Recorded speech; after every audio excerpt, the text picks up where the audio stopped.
Second হচ্ছে সেই ইনস্ট্রুমেন্টের description, যে কি কি পার্ট আছে, কোন পার্টের কি ইউজ, এবং থার্ড হচ্ছে সেই ইনস্ট্রুমেন্টের ইউজ এবং সেটা অ্যাডভান্টেজ বা ডিসঅ্যাডভান্টেজ যদি থাকে কিছু সেরকম, তাহলে সেগুলো ডিসকাস করা।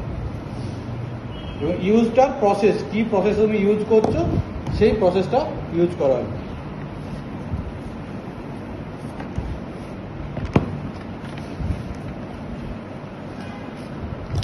এটা কি বলে, কি নাম ইনস্ট্রুমেন্টের? Meter dose inhaler. Meter dose inhaler.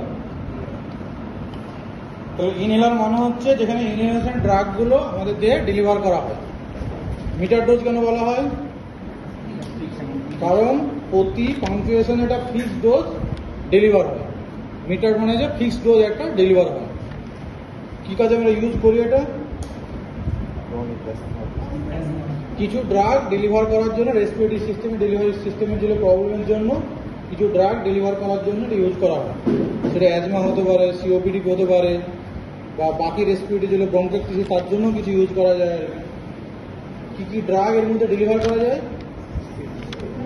কিছু বিটা অ্যাগনিস্ট ইউজ করি আমরা, কিছু স্টেরয়েড ইউজ করি, আর কিছু অ্যান্টিকোলিনার্জিক ড্রাগ আছে সেগুলো ইউজ করি। নর্মালি বিটা অ্যাগনিস্টের মধ্যে রিভাসালমাটল, ফরমেটরল, সালমেটেরল, ওকে, মানে শর্ট অ্যাক্টিং, তার সঙ্গে অ্যাজ ওয়েল লং অ্যাক্টিং, সেগুলো ইউজ করা হয়। স্টেরয়েডের মধ্যে বুডেসেনাইড, ফ্লুটিকাসন, সেগুলো ডেলিভার করা হয়। অ্যান্টিকোলিনার্জিকের মধ্যে আমরা ইপ্রাট্রোপিয়াম নর্মালি ডেলিভার করা হয়। কি কি পার্ট আছে? তাহলে এল শেপ একটা ইনস্ট্রুমেন্ট, এল শেপের মধ্যে এটা ক্যাপ, এটা মাউথ পিস, এটা মুখে আমাদের লাগে মাউথ পিস, এটা ক্যানিস্টার বলা হয়, আর এটা হচ্ছে বডি প্রোপার।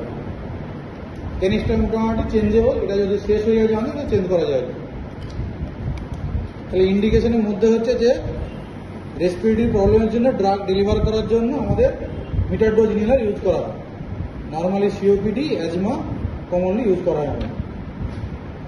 কি প্রসেসে ইউজ করা হয় তো বলতে পারবে? বলো। ওকে প্রেস করলে বেশ, তারপরে ওকে মুখে লাগালে এটাকে প্রেস করবে। ইনহেলেশন প্রেস করার আগে শুরু করবে না পরে শুরু করবে?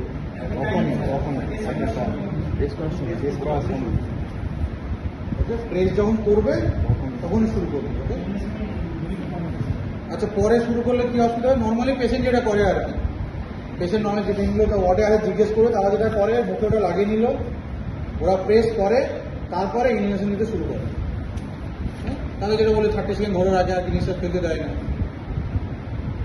এটাতে যেটা প্রবলেম হয় আর কি, যেটা পেশেন্ট নর্মালি করে সবাই আর কি, যে মুখে এটা নর্মালি যেটা করা হয় ঝাঁকিয়ে নিতে হয়, এটা খোলা হলো, এই মাউথ পিসটা যেটা আছে পুরোটা যদি মুখের ভিতর যায় সেটা দেখতে হবে, অল্প করে পুরোটা যেতে চায়, ফোর্ট দিয়ে শক্ত করে প্রেস করবে, তারপরে পেশেন্ট যেটা করে প্রেস করলো, তারপরে ইনহেলেশন শুরু করবে। এই প্রসেসে যেটা প্রবলেম যেটা হচ্ছে, যেই প্রেস করলো ওষুধগুলো যেগুলো ধুলোকণার মতো যেটা আছে স্পিডে বেরোচ্ছে, স্পিডে বেরিয়ে আমার মুখের ভেতর যেগুলো লালা যেগুলো আছে সেগুলো স্যালাইভা থেকে স্টিক হয়ে যাচ্ছে। ফলে ফায়ার করার পরে তুমি যদি ইনহেলেশন শুরু করো, তাহলে যে ওষুধটা বেরোলো ম্যাক্সিমাম ওষুধটা গিয়ে কিন্তু স্যালাইভা থেকে আটকে গেছে।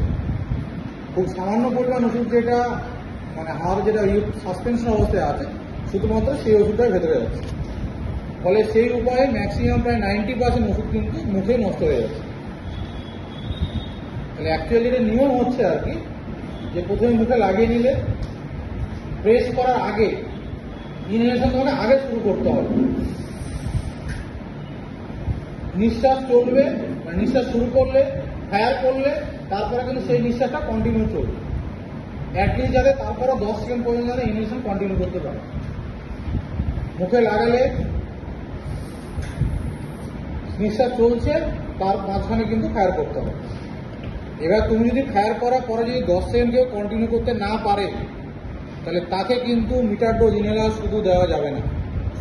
কারণ যে প্রবলেমটা বললাম, পরের সিস্টেমে কি হচ্ছে, পরের সিস্টেমে যেটা হচ্ছে আমি মুখে লাগে যেন ইনহেলেশনের মাঝখানে যদি ফেলতে পারি ওটা, তাহলে ম্যাক্সিমাম ওষুধটা ওই জেট অফ এয়ারের মাঝখানে পড়ছে, ইনহেলেশনের মাঝখানে, তাহলে ম্যাক্সিমাম ওষুধটা কিন্তু আমার রেসপিরেটরি ট্র্যাক্টে যাচ্ছে, ফলে স্যালাইভাতে স্টাক হয়ে আটকানোর সম্ভাবনা কমে যাচ্ছে। এবার প্রবলেম হচ্ছে যারা এজেড পেশেন্ট, যাদেরকে মানে হ্যান্ড মাউথ কোঅর্ডিনেশন করা, যে কখন আমি টিপবো কখন শ্বাস নিতে শুরু করবো, এটা বোঝানো মুশকিল হয়ে যায়। অনেক সময় যাদের রেসপিরেটরি ডিস্ট্রেসটা বেশি থাকে তাদের ক্ষেত্রে ইনহেলেশনের যেটা ডিউরেশন আর কি, ডিউরেশন শর্ট হয়ে যায়। তাহলে তুমি যতই তুমি তাদেরকে বলো, তারা কিন্তু পরের দিকে 10 সেকেন্ড কিন্তু কন্টিনিউ রাখতে পারে না। তারা কি করে, ইনহেলেশন শুরু করলে টিপগুলো সঙ্গে সঙ্গে ইনহেলেশন বন্ধ হয়ে গেল, আবার ইনহেলেশন শুরু করলো। তাদের ক্ষেত্রে তখন যেটা আমাদের করা হয়, তখন আমাদের স্পেসার ইউজ করা হয়। তোমরা স্পেসারকে দেখেছো? স্পেসারটা নর্মালি তোমার পেডিয়াট্রিক্স ওয়ার্ডে থাকে আর কি, এখানে নেই। স্পেসারে বেসিক্যালি যেটা থাকে আর কি, এটা চোঙের মধ্যে স্ট্রাকচার থাকে আর কি।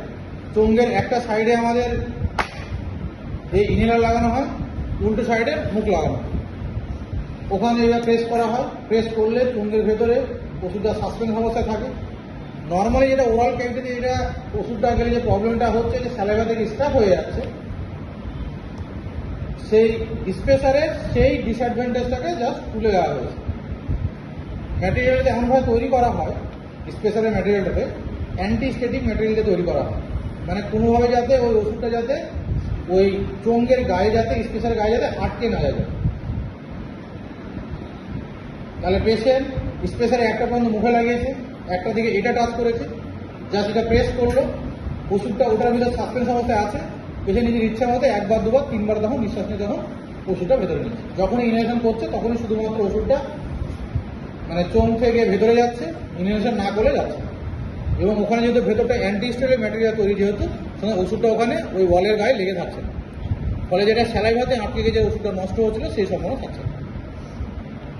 তাহলে মিটার ডোজ ইনহেলার ইউজ করলে সেটা প্রসেস তোমাকে বলে দিতে হবে।